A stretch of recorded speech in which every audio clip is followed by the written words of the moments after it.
Good morning, people. Hey, this is your friendly neighborhood Broadway Bob coming to you with the Lone Star reports for the city of Carrollton. Hey, listen here, people. Here's something that's important for people like me, or in my age category. All right. So, in case you didn't know, I'm 65 years old. So, you get to that senior stage in your life, right? And so I'm going to talk to you people who are in that category. I don't know whether it's 55 up to this, whatever. But if you're feeling not yourself sometimes, physically, that is, not mentally. I don't know how to help you mentally, but physically, all right? Trying to get back into shape when you get to a certain age. You know what happens? We start feeling pains. I don't know how many of you have like shoulder pains in the morning. I got shoulder pains all day. They say I got bursitis, but and I always have to use my shoulders, right? But it doesn't mean that I have pain because I use them too much. It could be that you got pains in your body in certain places, like your knees, or your back, or your shoulders, or whatnot. Not because you've been doing too much. Maybe because we ain't doing enough. Like shoulder pain, okay? Let's start with pains that I know that I have, that I know that we can work on. And, it's like shoulder pain. Say, oh, man, my shoulders hurt. Like, man, someone said, well, you need to exercise. Well, man, my shoulders hurt too much to exercise. No, you ever think that maybe, just maybe, it might be you have that pain in that particular part of your body because you are not exercising enough. And that's where I think as seniors, we get to that point where we start losing muscle mass as you get to a certain age, especially as you start turning into your senior years, right? We start losing muscle mass. Our muscles don't bulge out anymore; they start to flab. You ever see that when people our age? Here's where you can comprehend this thought process because you're this age. When you were young, we watched Bugs Bunny and stuff like that, and he would make a muscle and it would pop on down here, and start wobbling. Yeah, or you see those people who they got nothing but it just starts wobbles underneath here because they don't have any, stiffness anymore in the muscles because we start losing our muscle mass. All right, you look in the mirror and you say, "Man, what happened, man? Where did it all go?" Like when I was young, I used to be happy because I looked like Rambo. I had the 6-pack thing. My delts and my pecs, they were all tight. And looked great, right? Walking around with no shirt because you want to show everybody to see what you look. So look at this, right? Don't do that anymore. Now I got to put a shirt on, because I don't want anyone to look at that. So we get old. As part of aging, we just get old. And there's not a lot we can do about stopping age. But it doesn't mean we can't try to fight or slow it down with a little bit of exercises. I'm not a doctor. I can't tell you how to do this. I'm not a trainer. I can't tell you. I can tell you, though, you can fix things. There are exercises that you can do, like shoulders, all right? Since I told you, I have bad shoulders. I wake up sometimes and I can't move my shoulders because they're so painful. Matter of fact, they don't start functioning. Like right now, they're still hurt. They don't start getting function until later on, And then as I start using them, right? So that's the problem. You're just not using your muscles anymore. We stop using them and we start getting weaker. And because they hurt, we say, well, I can't do that because it hurts. And then what happens? You get weaker. And your body starts to hurt more. Everything is set up on your spine, your spine. If you got back pain, I know about back pain. I have a lower herniated disc that's been blown out a long time ago, and just so you know, so I was in a wheelchair when I was younger for a little while. Not a long time, just a short time. But they kept telling me that because I blew out my lower disc in my back, not from one particular thing, but from many different things. Being in the military, you do a lot of stuff that causes problems for you. And I used to work on a mobile radar it was a forward area alerting radar system. Right, it was in air defense artillery. Is what I was, and I was out in the desert in California doing some desert training, and the winds would blow out there, and on the radar you got you see that big old thing that turns around and turns around. Well, those we call those reflector halves, right? They reflect the radar, right? Goes out and comes back in, right? So, but there's two of them up there, and they're pretty heavy. I can't remember how many pounds they were, but anyway, it's supposed to be like a two-man job up there. When you're working on top of the radar, putting it together, you're supposed to have two people. But in the Army, even though we talk about safety, there's always people who, everybody was bigger than me. And these guys weighed 185 pounds. And we had part of that pedestal, on top there, was weighed about 85 pounds maybe. I don't know, something. It was pretty heavy. And no, that might have been about the feeder horn was about the pedestal. We never had to worry about that. But the feeder horn, the part that would hold the reflectors, had to be over 50 pounds. But you had to lift that thing up over your head, up above, to stick it on top there, and it was a two-man job, one on each side, right? And there's not a lot of room up there to work, so you're always working in a dangerous area. And so, but the big guys, who were like, 6 foot tall, and they weighed about 200 pounds, they just get up there with their one self, pick up that thing, and boom, and slap it on there, and then take the reflectors, whoop, whoop. So it was supposed to be a two-man job, but they were doing it with one person, because that way they can speed it up, because we always had contests to see which crew could put the radar up the faster. Well, if you could set up the radar because you had 3-person crews, right? Sometimes you had 2 people crews, but if you were trying to set up the radar site and trying to do it fast, you needed to be doing everything at the same time in order to win the contest. So these big guys, they had a whole crew full of big guys. They'd put it up there, and then one person on top, one person on the bottom doing that, and another person going around putting up the rest of the site, right? So you had 3 people doing different things trying to get it ready. Well, you could have one person lowering and raising down the mast, and another person on top putting up the feeder horn and the reflector halves, and then another guy working on the generator, getting it ready to go, So you had 3 people doing stuff. But if you had 2 people up on top of the roof doing it, you had less people working, right? And you only had one person down there waiting. So it was better if you could do it. And if I was on a crew with small guys, and the crews with the big guys were just booking and poop, pop, pop, bam, bam, bam, bam, and setting it up. And we were trying to, and then, of course, you had regulations or manuals that you're supposed to work with, said 2-man crews. But you could never get it done as fast as they were unless you were doing it the same way they were. And so it became, it behooved me, even though I was small, to try to do it by myself. And then sometimes when I was on these crews, they says, "Get up there and put it up there." I said, "Well, I need it to go." No, do it by yourself. Get up there and put it up there. And they would just leave me up there. And I'd be up there trying to put this feeder horn on top of the pedestal up there. And like I said, I weighed about 120 pounds trying to lift this 50 or 60 pound feeder horn above my head to stick it up on the pedestal. Well, for them, it was simple.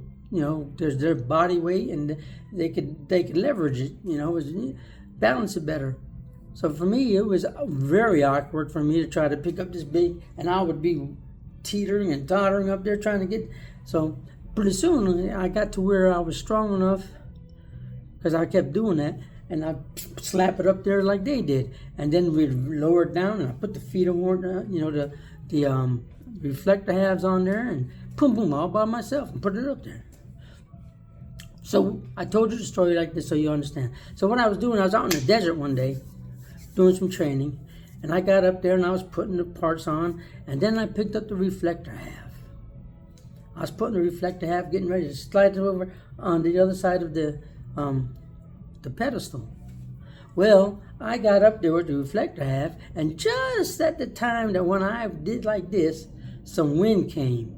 And you got this big old cup up there and the wind came and caught that thing at the right end, and whew, I was off the other side off the radar and down onto the ground. And on the ground was nothing but hard ground and rocks and stuff, man. Landed on my back. Well, I was young. So I get up. Sergeant said, get up there and get it back on. I said, okay. Climbed back on up there. Picked it up again and off I went again. Same thing. 2 times in a row. Off the radar. Back on my back. This time I got up, I said, So I don't have enough ass to get up there and do that again. So he got up there and he put it on. And the wind was blowing and trying to get him off there. But yeah, it blew me off there twice and landed on my back. And as you're young, and then when you're in the military, you're not allowed to feel pain like that. You're just allowed to say, and you can't. And when you're in the middle of the desert, you can't go to a sick call. You can't go to see a doctor when you're out there. You just got to deal with it, So I had to deal with that pain. And then, like I said, when you're young, your body, you think you healed because you don't feel the pain anymore. But the truth of the matter is that if your body's strong enough, your body starts to compensate for the irregular movement in your back, and it makes it seem like it's normal because your body's able to compensate for the discomfort. Well, over the years, since I damaged my spine, my lower back, and I ruptured my disc and didn't know it, and then what really blew it out was when I was doing pumping weights and stuff because like I said, I looked like Rambo, and I wanted to keep looking like Rambo. I wanted, I could get those tight chest muscles and stomach. So I'd run 10 miles down to the gym. This was in Korea, and I'd run 10 miles down to the gym, get in there and start pumping. And I remember one day I was down there pumping real hard, right? And I was about 125 pounds, and I was bench pressing 180. And I was bench pressing and stuff, boom, boom, getting that 180 up there, got me a couple of reps and doing good stuff, right? And these other guys, they were 6 feet tall and stuff, and they weighed about 185 pounds, and they weighed about, whatever, and they were pushing 200 pounds, boom. And I said, I'm at 180. I said, shoot, I can do 200 just like they are. And I said, I was 125 pounds, and I was pushing almost 180. So I said, So I got down there, and I threw some weights on there. I'm going to push me 200. Man, wrong thing to be doing.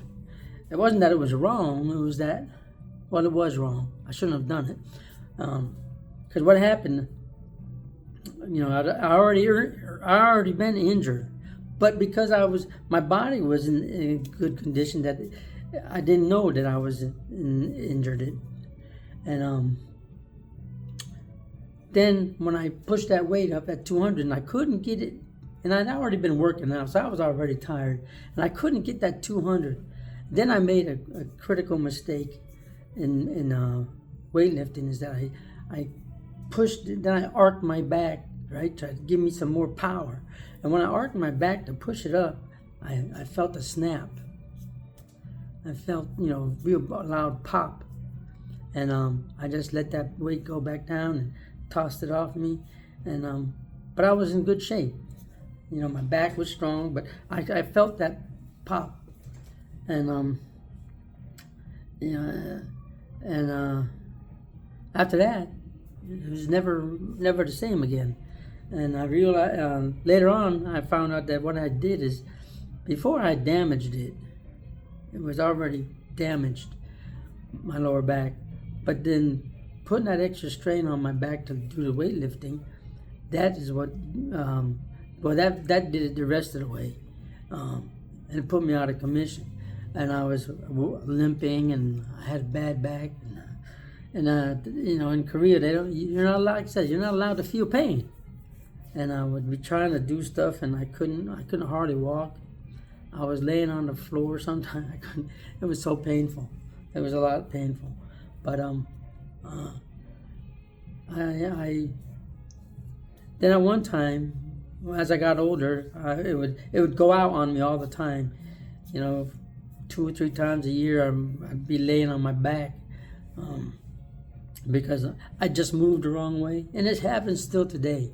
I could be in my barbershop working on somebody, and which has happened a couple of times. And I grabbed the back of the chair like, whoop, and I gotta finish a haircut, but man, it was painful. I've been trying to finish a haircut, and I knew my back was gone. And I waited for that customer to leave, and I was happy to get them out the door, and I just collapsed on the floor and just lay there and tried to do some leg lifts and stuff and stretch the back out, because what happens is my disc goes, I got to stretch the back muscles out because it gets all tightened in there, and I got to loosen it up. But there's been times when I'd hurt my back so much that I could lay on the floor for a long time. I've done many things. When I was selling mattresses one time, I remember in a store up in Tacoma, Washington, and I had a customer. I was showing him the mattress, the bed, and I was going to show them the strength of the bed, the mattress frame and stuff, and I meant to bend down, and I fell on the floor. But I was lucky I was bending over because it made it look more natural. So I was laying on the floor and I couldn't move. And I said, excuse me, this mattress is great, but could you do me a favor? Could you call that young lady over there to come over here? And she came over there, she goes, says, hey, I said, can you take them over there? Because I couldn't get back up off the floor. So yeah, it does go out in the most unusual times. But there's a couple of times where I've laid on the floor for a good day or two. Yeah, but yeah, I have to get me some aspirin. If there's nobody around, I just lay there. I could starve right there. Yeah. But yeah, so I've had that problem, the back problem. So when I talk about back problems, I know about back problems. So if I'm telling you something and you say, well, my back hurts. Well, yeah, it probably does. But I do everything I can to strengthen my back. It's like, and so I figured the same thing with my shoulders. If my shoulders are hurt, that means I need to strengthen my shoulder muscles to compensate for whatever else might be wrong. Because I know I can feel my bones in my shoulders, that means there's something wrong. If I'm feeling only bone right here and there's no muscle, right? There's no muscle mass then. That means you've lost a lot of muscle. So I went from looking like Rambo to looking like Sad Sack. Those of you who are young don't know who Sad Sack is. He was an army cartoon character or a comic book character, and he had a skinny body with a big old fat belly. We've seen that a lot on people. Skinny body with big fat bellies because they ain't doing no exercise.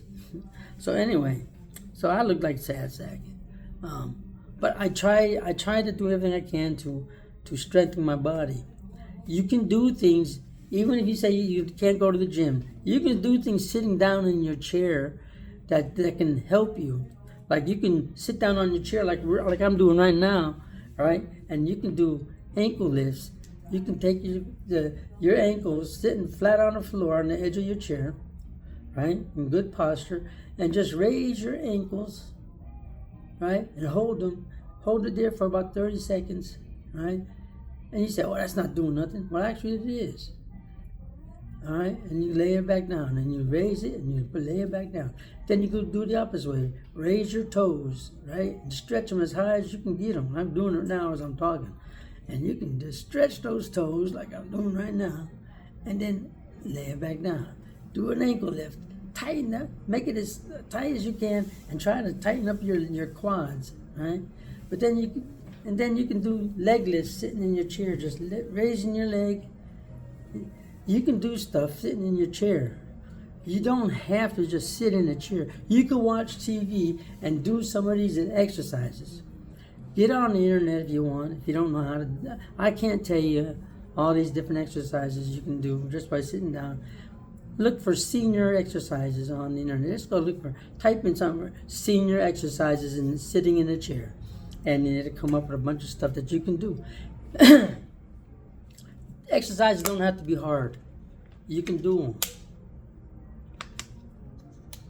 You just have to get away from that mental attitude that, oh man, it hurts, can't do it. Oh man, I'm alright. Well, yeah, I know they say walking is the best exercise, but it really is not. Walking is really not the best exercise that you can do for your body. It is good, don't get me wrong. But there are exercises that you can do sit down that are even more healthy for your body than walking. And there are hip flexors that you can do sitting down right here in your chair, and leg lifts that you can do to stretch out your quads and your calf muscles and stuff, and your hip flexor muscles. You can do them sitting right there. If your shoulders are hurt, you can put your shoulders in between the door sill of your door and move forward with your shoulders on there, just to push back against your shoulders. Not hard, just a little bit, to strengthen those shoulders. All right? Because you got to start training our muscles to do things that we haven't been doing. We got to get back to being flexible, people. You seniors my age and over, we need to get physical. Don't just sit there and say that you can't. You can. I'm not a doctor.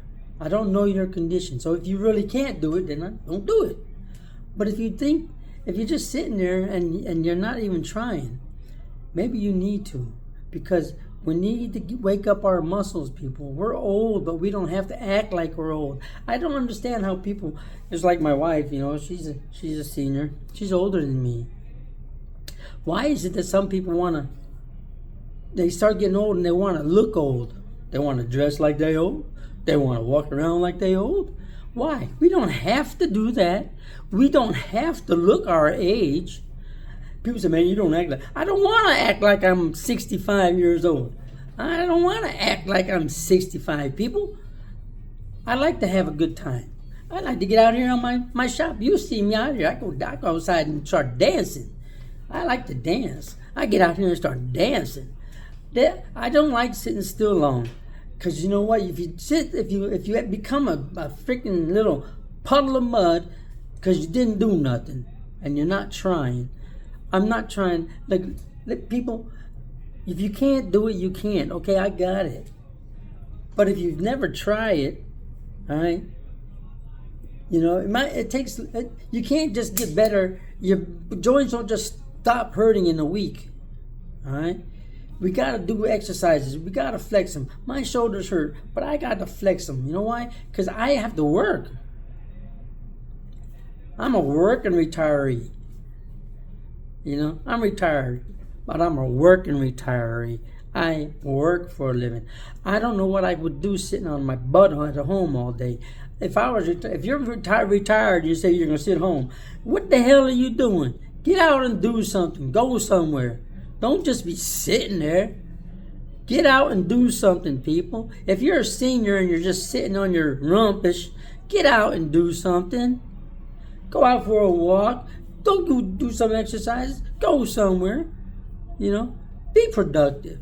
We got young people in younger generations they don't want to work. Matter of fact, I have some people tell me, man, if I ever have to go into a job, I ain't doing it. Well, that's stupidity. There's a different generation mentality than there is younger generation. The older seniors like ourselves, we had to work. All right, we didn't have computers growing up. We didn't have all these niceties. Young people, their posture is so horrible. You know why? You know why young people's posture is so? Let me show you. This is for you young people.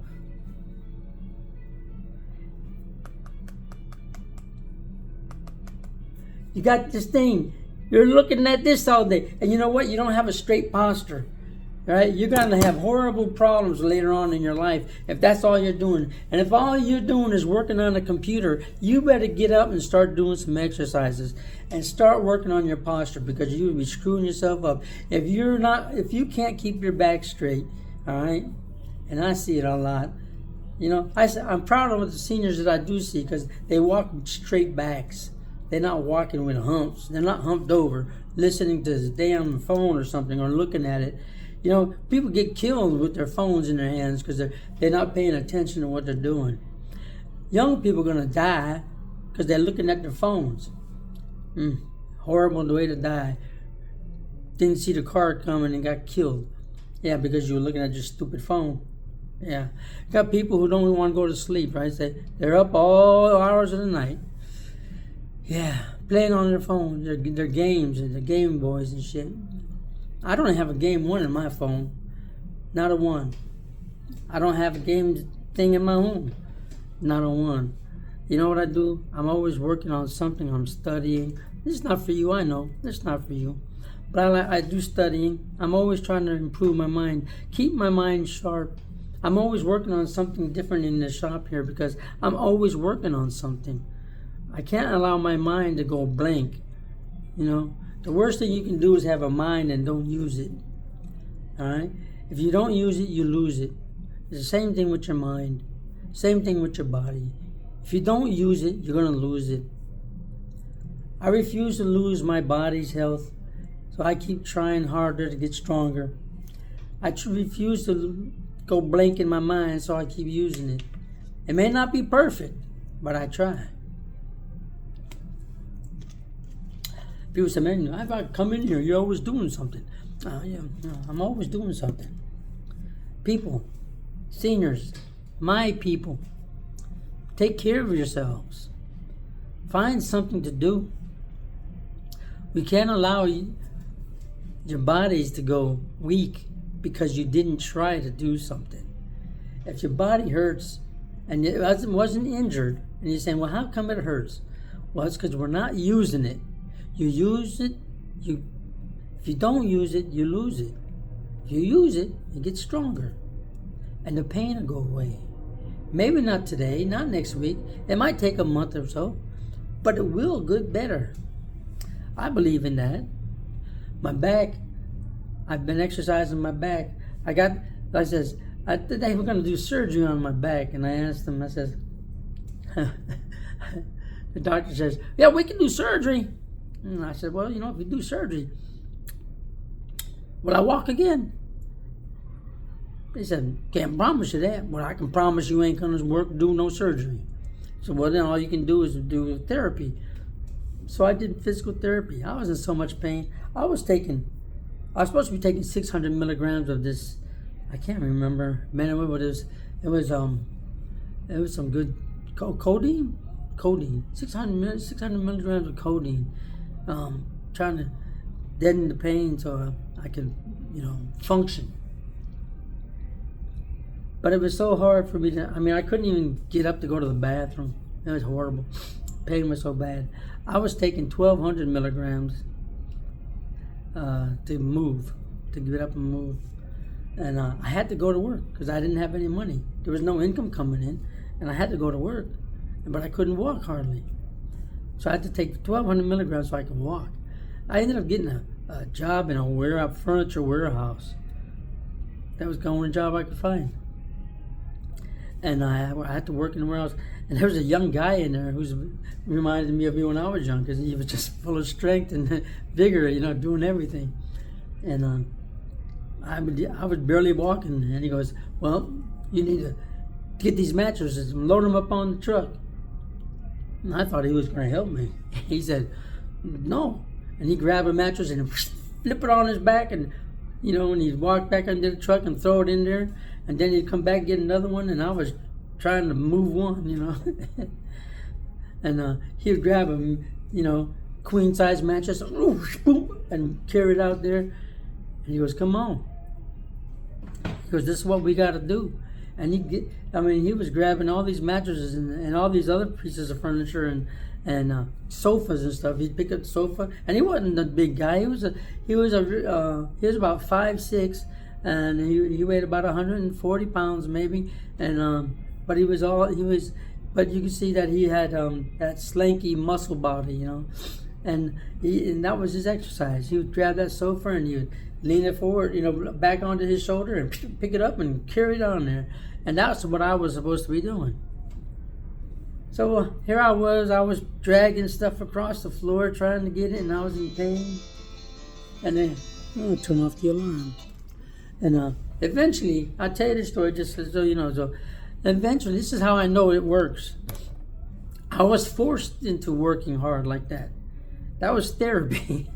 That was physical therapy. So I was forced into working, but because I had to make a paycheck. Nobody else was working. Damn it. So I was struggling with these furniture, trying to get it on the truck or on load trucks, and it would take me forever. And if he wasn't there and I was the only one working, holy crap, I had a lot. One day, and I was taking these pills like candy, trying to deaden the pain. And then gradually, I noticed one day, I was picking up stuff and throwing it on the truck, and I wasn't in pain. And I realized this, wait a minute, I didn't even take any pain medicine today. And so here I was picking up mattresses and throwing them up on my shoulder and throwing them on the truck. And I picked up the sofas and I would pick up sofas and walk them out into the floor and put them up on the floor for display and stuff. So here I was doing all this stuff without pain medicine. And I realized what had happened was I built up muscles around my back, my lower back, so much that my muscles were compensating for any kind of back problem that I was having. So I built up the muscles in my lower back that compensated for my blown disc. The disc never got repaired, but my muscles were strong enough to support everything. So I was able to do, every once in a while I would get a twinge and it would go out on me, but I was able to accomplish this by strengthening those muscles. I don't know if that's a physical therapy hoopla crap. All I know is that it worked. And I know, that's why I said that. I know that if I got pain somewhere, and I haven't been real injured, I know I still got pain in my back, but I exercise as much as I can to get it to work. I know that there's muscle loss. I know that my body's not as strong as it used to be, but I keep trying because I know that if I can strengthen my muscles in these other places, or at least I believe in it, that I can strengthen these muscles in my shoulders or my legs, and that it will compensate for any other pain or the damage that has been done to parts of my body. My shoulders, whether I've blown out my shoulder, my rotator cuff, I don't know. I do know I went to MRIs and then X-rays and stuff, and they say that I've got messed up shoulders, But I know in my heart that if I strengthen my shoulder muscles enough, I'll be able to compensate for any damage that is done. Will it repair my shoulder? No. Will they be able to repair it? No. Short of having surgery to replace a bone or a rotator cuff, but if I don't have to forego any kind of surgery, I feel a lot better than having someone cutting up on my body, to replace a shoulder rotator cuff. I've talked to people who've had their knees replaced, their hips replaced, and their shoulders replaced, and they go through a lot of physical therapy, and they have to build up the muscle, and there's the key thing. You have to build the muscle back up again. So if you can keep your muscles strong without having to go through surgery, I think it's a lot better. I'll continue to do what I do because I can't see, I don't believe of anything that's better than strengthening my body to keep it strong and healthy. I think that's the best way to go for anybody. Anyway, look, I got to get ready. Yeah, it's past my opening time. I got to open my barbershop. Well, you guys have a great, great day. Exercise, get stronger. All right, believe in it. All right, hallelujah, amen. Bye.